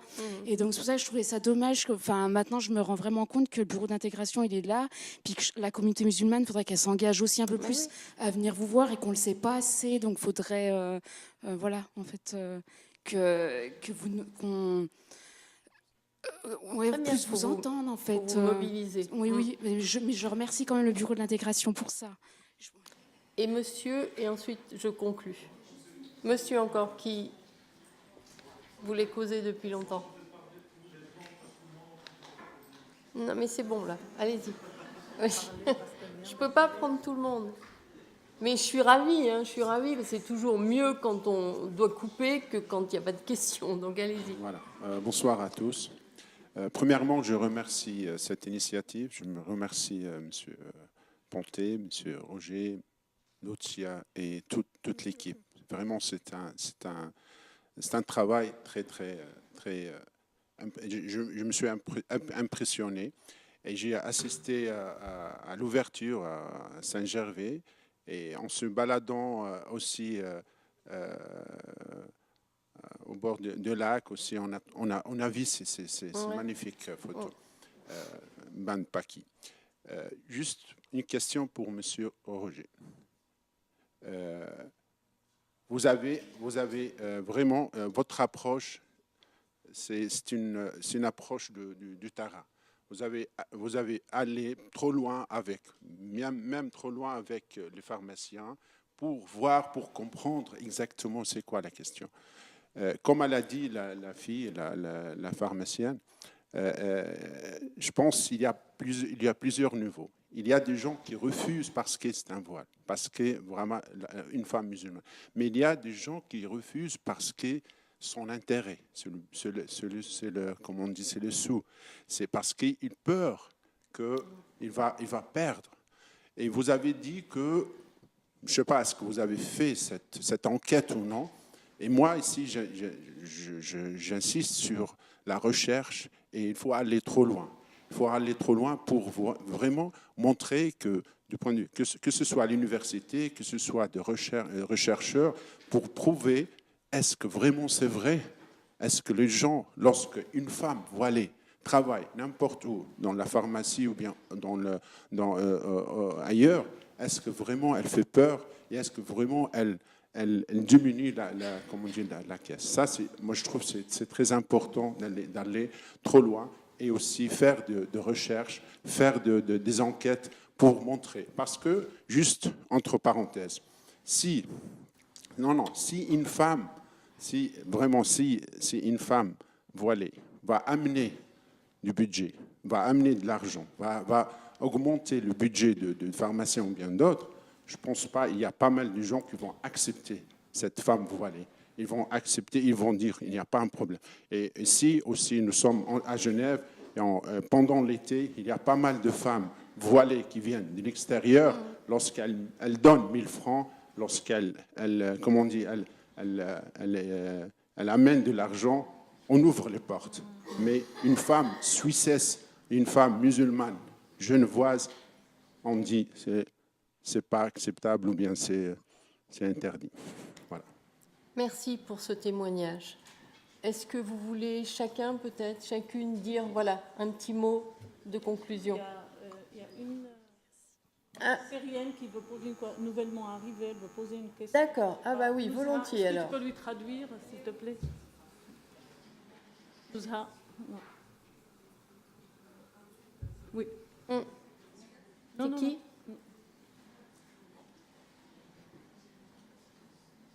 Juste encore peut-être par rapport à ce que vous venez de dire et tout ce que j'ai entendu, c'est vrai que souvent le racisme et d'autres choses qui se mettent en place, c'est souvent la méconnaissance de l'autre.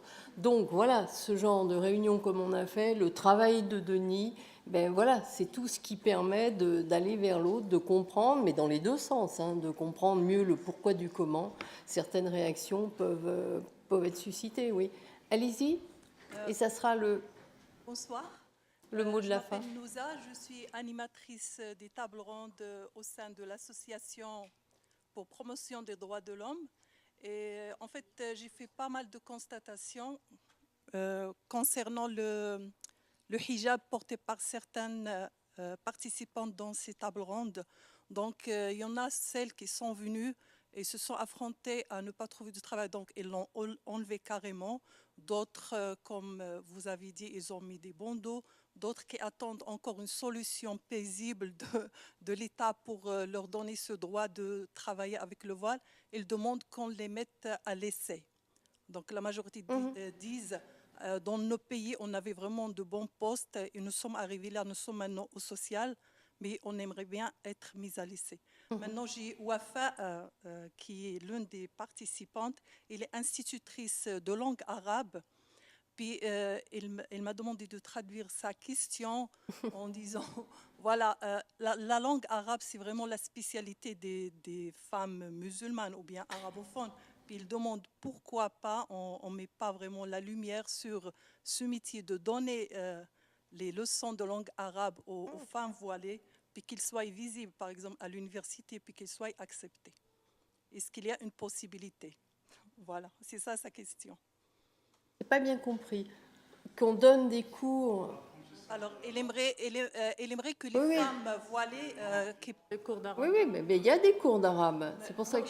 Mais pourquoi les femmes? Ah, qu'elles puissent, elles, les donner. Ah, bah oui. Pas seulement elles, mais d'autres femmes aussi voilées. Bien sûr, bien sûr. Moi je juste compléter par rapport à Wafa Kiassé, qui était vraiment très choquée par le fait, en arrivant en Suisse, elle ne peut pas travailler parce qu'elle porte le voile. Et puis elle s'est posé la question, je viens au pays des droits de l'homme, on me dit que les femmes sont émancipées, c'est ici que je ne suis plus émancipée, donc c'est dans mon pays j'étais plus émancipée. Voilà, c'est vrai que c'est...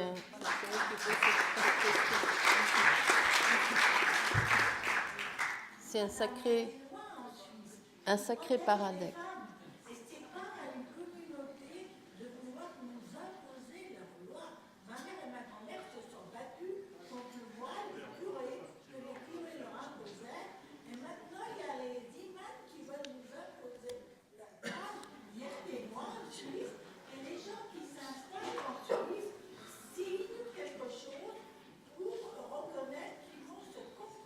Voilà, merci.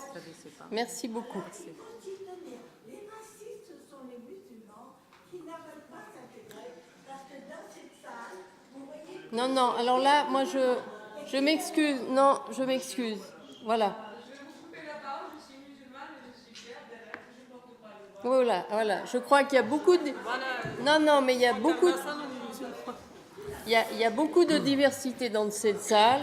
Je remercie tout le monde pour la qualité des débats. Je remercie Badia. Non, mais elle n'arrête pas de vouloir causer, Badia. Voilà. Voilà, moi je veux juste rebondir ce que disait la jeune fille tout à l'heure. Il faut que les musulmans s'organisent, fassent des associations, commencent à se défendre par elles-mêmes, ne pas attendre qu'on parle à leur place, etc. Bien sûr. Sylvia, peut-être encore quelque chose, puisque toi tu es quand même... Oui, je pense qu'il faudrait traiter de cette question de manière pragmatique et de ne pas entrer dans l'idéologie. Je pense que l'idéologie crée des problèmes et si on n'engage pas cette jeune femme, c'est aussi pour des raisons comme ça. C'est quelque chose qui monte depuis des années et qu'on voit et qui devient de plus en plus difficile. Donc je pense qu'il faut essayer de résoudre les choses. Il y a des musulmans qui sont suisses et il y a des musulmanes suisses qui portent le voile et donc il faut leur permettre de vivre aussi dans ce pays normalement. C'est vrai, il faut beaucoup séparer au fond l'idéologie, l'émotionnel du pragmatique et quand on parle d'emploi, de compétences, on est effectivement dans le domaine du pragmatique. Mille merci à tout le monde. Je vous souhaite